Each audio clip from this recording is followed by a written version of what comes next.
Roll out the red carpet and get out your acceptance speech because we've got your Backstage Pass to Hollywood. Backstage Pass Halloween edition starts now.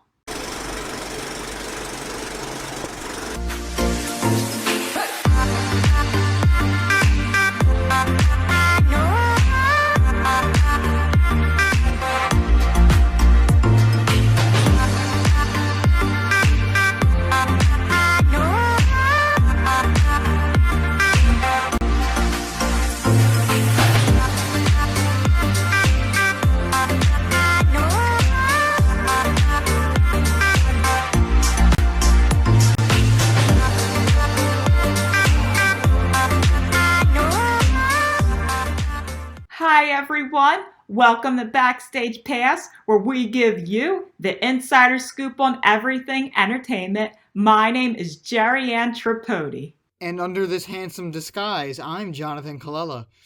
We hope all you lovely ghosts and goblins out there are doing spooktacular. And speaking of spooktacular, we have a scaly fun show for you all. And as you can see, Jonathan and I are dressed for Halloween as Super Mario characters. I am Princess Peach. And as I'm sure you can tell, I am Mario. Well, let's get right into it. What better way to get you all into the Halloween spirit than with some great Halloween movies? I have been watching many different classic Halloween flicks on Disney Plus, and I'm here to share the best ones with you. First up is Tim Burton's The Nightmare Before Christmas. This 1993 PG-rated animation tells the story of Jack Skellington, the Pumpkin King of Halloween Town, who is tired of the same Halloween routine each year. One day while sleepwalking, Jack lands up in a forest and finds unusual doors with pictures on them. One door had a turkey on it, another had a decorated egg, and one had hearts. But Jack was fascinated by the one with the colorful triangular tree. Without hesitation, Jack enters and finds himself in a new world of beauty. He loves the snow, the lights, the music, the happiness. He loves all of this town's Christmas cheer. Jack returns to Halloween Town and tells everyone about his experience, and shares his plans of celebrating the holiday right here in this spooky town, and even improving it. Of course, things turn disastrous for everyone, including for the human children in the Christmas town. In fact, I found the funniest part of the film to be when Jack dressed as Santa and left the human children evil and scary gifts. This film is funny and has great music that both children and adults will love. The second film on Disney Plus I recommend is Hocus Pocus. This PG-rated film that also came out in 1993 tells the story of a young teenage boy named Max who just moved to Salem, Massachusetts with his family. He hates this old town and just wants to go back home to LA. Fed up with everything, Max refuses to take his little sister trick-or-treating, but is eventually forced to by his parents. While getting candy, he finds himself at the house of a girl from school that he has a crush on named Allison. While in conversation with her, the Sanderson sisters come up. They were the evil witches of Salem who lived centuries ago. Allison, Max, and his little sister decide to go and explore the old abandoned house that belonged to these sisters. Max, who doesn't believe in the witches, fools around and purposely lights the black flame candle, and you guessed it, he resurrects the evil ladies. Now, the three kids have until sunrise to stop the witches from performing their spells that will make them immortal. Hocus Pocus was a good watch because it had a lot of great action that kept me on my toes and held my attention. In addition to being shown on Disney Plus, both Hocus Pocus and The Nightmare Before Christmas are currently playing at AMC theaters near the Philadelphia area for Halloween. Several of these areas are Marlton, Cherry Hill, Woodhaven, and Neshaminy. And lastly, my favorite Disney Plus Halloween film, Halloween Town.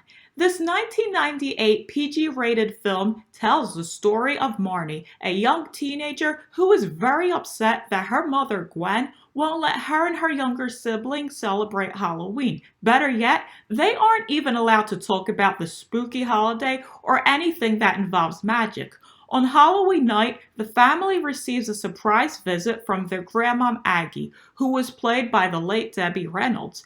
Aggie, who is the opposite from their mother, loves Halloween. When Grandma Aggie tells the children about a little place called Halloween Town, Gwen becomes upset and asks Aggie to leave. Marnie then listens in on her mother and grandma arguing downstairs and overhears a big secret. Grandma Aggie is a witch. If this isn't shocking enough for Marnie, she then hears that she was born a witch too. Aggie wants Marnie to receive her training while Gwen refuses to let her daughter live that lifestyle. The excited Marnie shares news with her siblings, but she is not believed. The children then follow Grandma home by sneaking on her bus, which is not a regular bus, and they can hardly believe their eyes once they arrive at Halloween Town. When Aggie realizes that her grandkids snuck out to visit her, she takes them in and teaches them all the spells they need to know. But one day, evil strikes Halloween Town, and it is up to Marnie to put her witch skills to the test. This film certainly has its scary moments, but is mainly funny, heartwarming, and overall enjoyable. If you've never seen any of these films, you need to check them out before Halloween passes. And if you have seen them before, I recommend you go and watch them again because they certainly bring back the spooky fun magic each year. I'll be blunt with you all. This year is a bad year for Halloween. It feels like nothing is coming out. No big films, no big games. It feels like there isn't even many people putting up decorations. Well, okay, maybe that's a New York problem, but still, I'm getting very weak Halloween vibes this year. And that sucks. This will be the second time in my life where people just forgot about Halloween. Well, the first time being during Hurricane Sandy. And my birthday is the day before Halloween, so we kind of forgot about my birthday that year too. Luckily, good old independent developers are here to save the day, as usual. Over the summer, I played a game called Yuppie Psycho, which is this indie survival horror game advertised as a first job survival horror. On Steam, it has a rating of overwhelmingly positive, and the trailer, along with the soundtrack, got me super interested. The soundtrack itself is actually pretty good, and it was made by Michael Garrode Kelly, who was also the composer for the indie game Valhalla that I played years ago. I really liked Yuppie Psycho when I played it. The environment of this cursed office building is unique, and the exploration is fun and interesting. Coupled with the humorous tone tied in with some surprisingly effective horror, it's a real good experience that I'd suggest to anybody who wants a fresh, narrative-driven story. And there's even more of a reason to check out this game because the developers recently announced the Yuppie Psycho Executive Edition. This is essentially going to be an updated version of the game with some new features. The developers claim that there will be 3 additional hours of content, new areas, new bosses, updated character interaction, new secrets, and even new endings. And if you already own the game, you get this upgraded version for free. But if you don't have the game, then you can get the full package for $16.66, a very deliberate price tag. I'm super excited for this because the base game wowed me in its tone and the writing. While the gameplay aspects aren't exactly stellar, it's very obvious that the meat of the game is in the exploration and the environment. The Yuppie Psycho Executive Edition is planned to be released on October 29th, 2020. So check it out if you're interested, and we'll see you at work on Monday. Trending on Netflix is a brand new Adam Sandler film called Hubie Halloween. This PG-13 Halloween-themed comedy takes place in Salem, Massachusetts, and tells the story of an immature but kind and generous grown man named Hubie, who is played by Sandler. No matter where Hubie goes and no matter what he does, he gets bullied by people everywhere for his differences. The only 2 people in Salem that are kind to Hubie are his mother and his lifelong crush named Violet. His mother is determined that this will be the first Halloween where Hubie stands up for himself and demands the respect he deserves. But each time Hubie tries to do so, the ridiculing only gets worse. Then on Halloween night, something crazy happens. All of Hubie's bullies start mysteriously disappearing one by one. Could Hubie finally be getting his revenge? Or is something else going on? Well, I suggest you all find out for yourself because you will indeed be thrilled, all while having a few laughs. At the end of the film, you will see tribute paid to the late Cameron Boyce. This is because Boyce was supposed to play one of Sandler's bullies, but sadly passed 2 days prior to filming, and therefore someone else ended up playing the role. Boyce and Sandler have starred together in previous movies, such as Grown Ups and Grown Ups 2. We got some more indie game news this month to make Halloween feel a bit more whole, and it comes in the form of another update for the game Spooky's House of Jump Scares. Or actually, I guess the new name is Spooky's Jump Scare Mansion. Well, don't worry about it. Nobody remembers the new name anyway. Spooky's Jump Scare Mansion is a survival horror game that really tries to capitalize on the unassuming, cutesy game vibe. But under the surface, it's actually a fairly decent horror game with tons of homages to famous horror games and movies. That's the charm about the indie horror game scene. They can really do whatever they want, so that there's always that weird uncertainty when you play one. Sometimes you don't need amazing graphics to freak you out, just good design and the fear of the unknown. All you really have to do in this game is move forward and evade the ever-diverse cast of monsters, but it never really gets much deeper than that, so this might not appeal to everybody, but it's certainly a nice distraction for a couple of hours. The game isn't long at all. And did I mention that it's free? That's the biggest reason I got it, to be honest with you. But the developers did roll out some extra content for a price later down the line. There's the HD renovation you can get for a couple of bucks, which ups some of the graphics with 3D models. There was the DLC, Karamari Hospital, which has you explore the lower levels of the mansion into the hospital, which provided a more traditional survivor horror experience with a more set environment. The developers have followed this trend with the new DLC titled The Dollhouse, which has come out earlier this month. This DLC is touting brand new areas, new monsters, returning monsters, some crazy endings, and more importantly, it has a lot of answers for some of the biggest questions and moments in the lore of the original game. To be honest, I really dig how this game does horror, and how I really don't know what's going to happen. Being an indie developer gives you so much leeway in what you can do. If you think about it, the higher the graphics are, the less there is to the imagination, and less to fear. Meanwhile, if you dumb down the graphics in a tasteful way, it can really put you in that air of uncertainty. This is not for everybody though, but luckily you can get a very similar experience from watching a playthrough online. But if you want to get creeped out, it's not a bad idea to drop some dollars on this. We have recently lost several beloved celebrities. On October 6, musician Eddie Van Halen died at the age of 65 from cancer. Van Halen was a co-founder and guitarist for the American rock band Van Halen, which had many chart-topping hits such as Jump, Panama, and Why Can't This Be Love? Eddie Van Halen was known to the world of rock as not only a legendary guitarist, but one of the best ever. Also on October 6, singer-songwriter Johnny Nash died at the age of 80. Nash, who was a reggae and pop artist, was best known for his 1972 hit single, I Can See Clearly Now. This song sold more than 1 million copies and was in the #1 spot for 4 weeks straight. On October 7th, television host Tom Kennedy died at the age of 93. Kennedy was a game show host who emceed 16 shows between 1958 and 1987. However, he was best known for being a longtime host on the game show Name That Tune.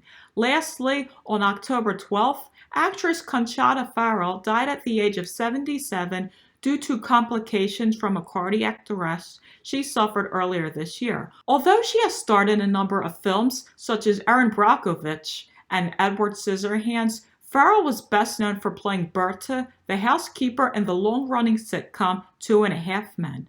All of these celebrities will be remembered for their work and will forever be cherished by their fans all around the world. For this episode, I'm not going to end with my game review. I got something special for the last segment this time, but I don't want to get ahead of myself, so let's talk about the game this week. When I was 15 years old, I played a game called Darkest Dungeon. It's a unique game described by its brutal difficulty and oppressive tone. And unfortunately, I was bad at it. Like, real bad at it, because I was 15 and really stupid. I'm surprised I was even able to play video games as a kid, let alone beat them. So, I never finished it. I don't even think I got very far in it either, but I remember enjoying it a lot. And as the DLCs came out throughout the years, I got them as they came out, but I never touched them. But something got into me recently. Probably the Halloween spirit invading my body, but also because Darkest Dungeon 2 was announced a little while ago, so I hopped on it again to try to beat it, and I have been having a fantastic and horrible experience at the same exact time. So, Darkest Dungeon is a role-playing dungeon crawler, with an emphasis on strategy, difficulty, and environment.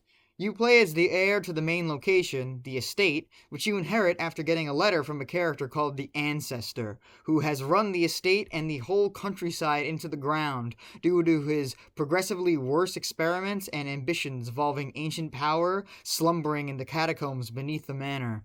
Your role is to try to return the estate to its former glory and cleanse the corruption. All the while, the disembodied voice of your ancestor serves as the narrator to your journey. Gameplay is all about making a team of 4 with a combination of these heroes and sending them into various dungeons within the countryside, in which they will fulfill various tasks such as gathering loot, cleansing artifacts, and most importantly, slaying abominations. Whenever you aren't crawling through the dungeon, gathering supplies and evading traps, you'll be put through intense fights with huge variety of enemies. You gotta use your hero's abilities, coupled with their physical position on your team, in order to fight enemies who will not only take your life, but try to destroy your mind.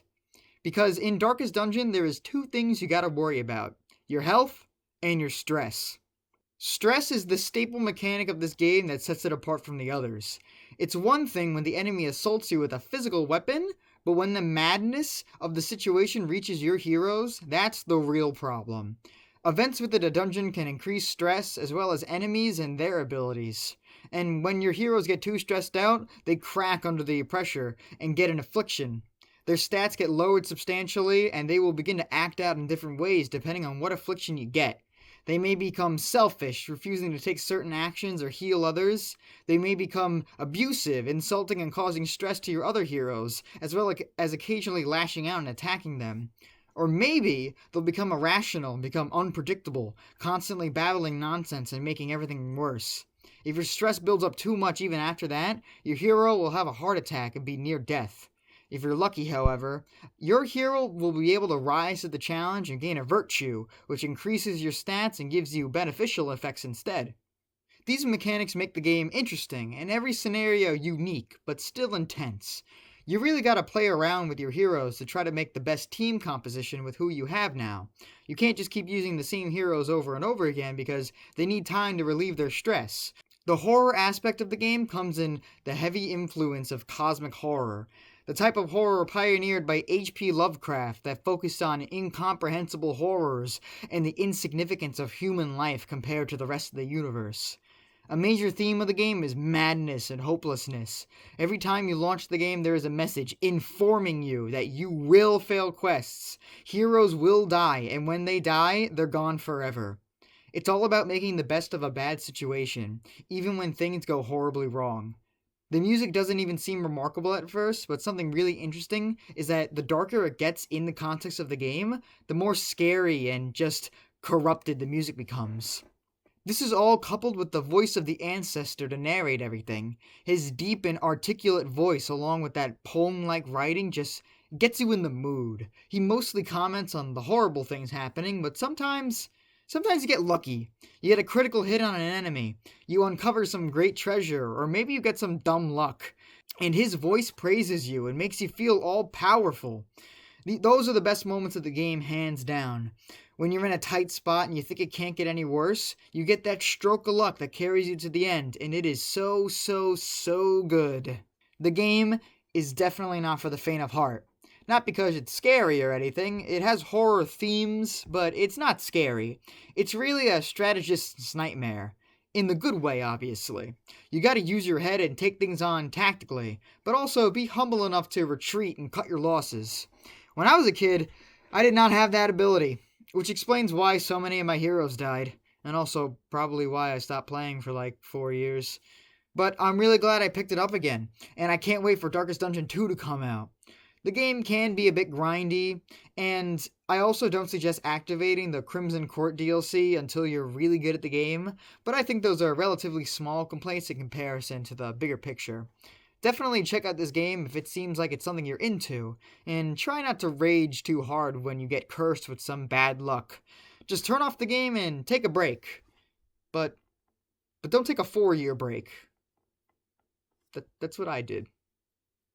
Would you pay $60 for a pair of Crocs? How about if they were bright yellow and had Justin Bieber charms all over them? Well, apparently most people would because Justin Bieber's new Croc collection, called the Crocs X, sold out in 90 minutes, resulting in the website to crash. In fact, when Justin posted an Instagram picture of the yellow Crocs floating in a pool as a tease for its release, Crocs' stocks increased right away. Currently, the only way you can buy these shoes would be on eBay for more than double the original price. Let's take a break from our ghoulish stories and spooky tales of news and entertainment to bring us a nice little segment on TikTok, brought to you by, as usual, Sarah Russo and Julia Thompson. Take it away.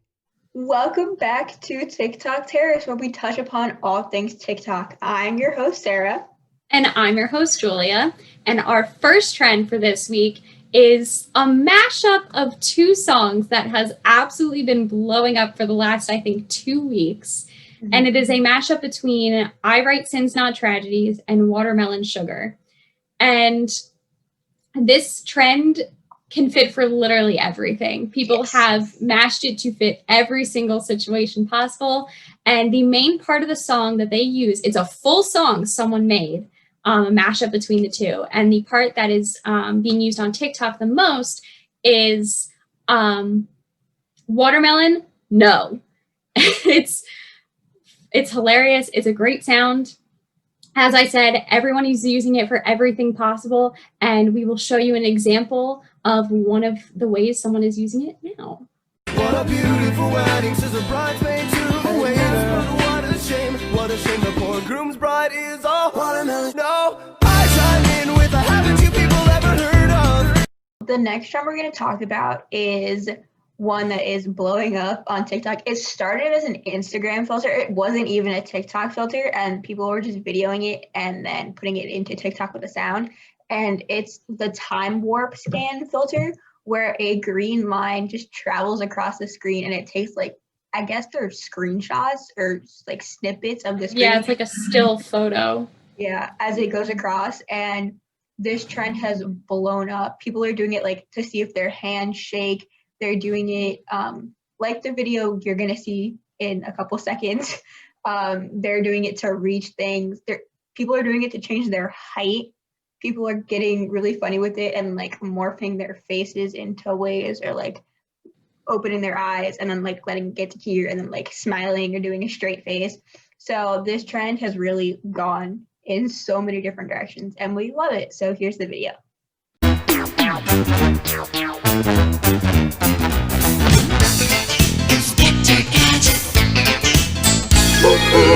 So that was the time warp trend, and now we have our favorite of the week, which I absolutely love because it definitely has a plot twist that I didn't quite expect, so please enjoy. Hey, yeah, I'm a bad boy doing good things. Got a lemonade with chicken wings with a... So wasn't that a great favorite of the week? So thank you for tuning in to TikTok Terrace. Again, I'm Sarah. And I'm Julia. And we'll see you next time. Get your cup ready for the tea that is about to spill, because it's time for our favorite part of the show, the celeb gossip. For this episode, we are going to be talking about a pretty bizarre situation. Even though it seems a little far-fetched, some fans are still unsure as to who they even believe. Actor Brad Pitt is being sued by a Texas woman named Kelly Christina for $100,000. Why? Well, Christina claims she paid the movie star to appear at charity events that he never showed up to. In court documents, Christina further claims that Pitt wooed her for the money by promising they would marry, but once he received the money, he cut all ties with her. Pitts' legal team has filed to dismiss the case, stating that the claims are fake because Pitt and Christina have never had any contact, and so therefore she was likely victimized by an online celebrity scam. For my final segment for tonight, I'm going to talk about something that actually scares me. Like, not even funny haha type of scary, like a good horror movie type of scary. I'm talking about sad, realizing my mortality scary. Which, for me, is an average Wednesday, but for you, it might be new and freak you out. What I'm talking about is this album called Everywhere at the End of Time by the artist called The Caretaker. The Caretaker is a musician who used his work to explore the mind and the gradual decay of it through things such as old age and dementia. What this album attempts to do is communicate these themes through a massive 6-hour-long mind trip that will make you only imagine what it truly feels like to gradually lose your mind and your memories. Yeah, 6 hours. 6 hours separated into 6 installments. And, maybe that doesn't sound too crazy right now, but once you get into the music, you'll start to get it. So the installments are separated by stages, basically. Each installment is a different stage in the theme of losing your mind through dementia and just old age in general. So, let's start with stage 1.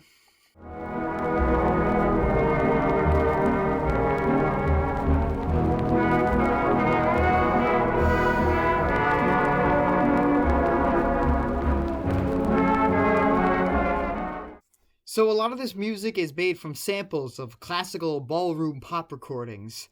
While they sound corrupted and maybe difficult to listen to, this might be how it sounds to somebody who's beginning to lose their memory. The first installment is the most intact, but it soon gets worse and worse.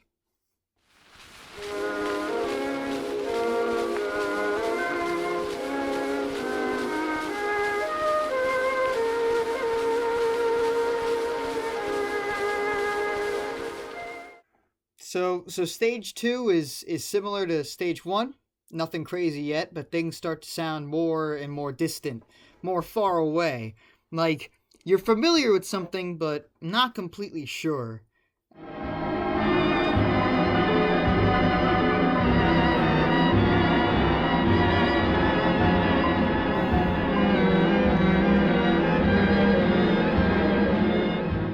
So stage 3 is the last of everything before it gets bad. This stage is described as the last coherent memories before the confusion fully rolls in, and everything begins to fade away slowly but surely.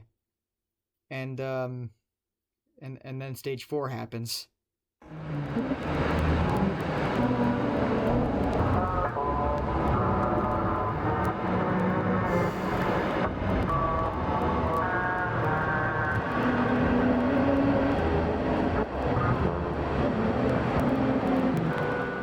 This is making me sweat. I'm sweating right now. I wasn't sweating before. I wasn't sweating a second ago. When I was with stage 3, I'm sweating right now. I hate this.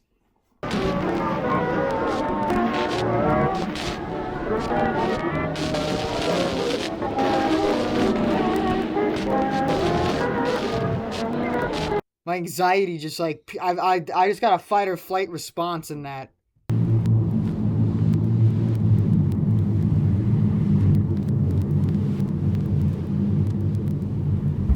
Well, that does it for this episode of Backstage Pass. We hope you all had as much fun watching it as we did producing it. My name is Jerry Ann Tripodi. Happy Halloween! I'm Jonathan. That was the show for this week. We hope you enjoyed it. We got a social media. Put the social media on the screen. There it is. I'm good. Ow. I'm gonna go cry in the shower or something. Oh, it sucks.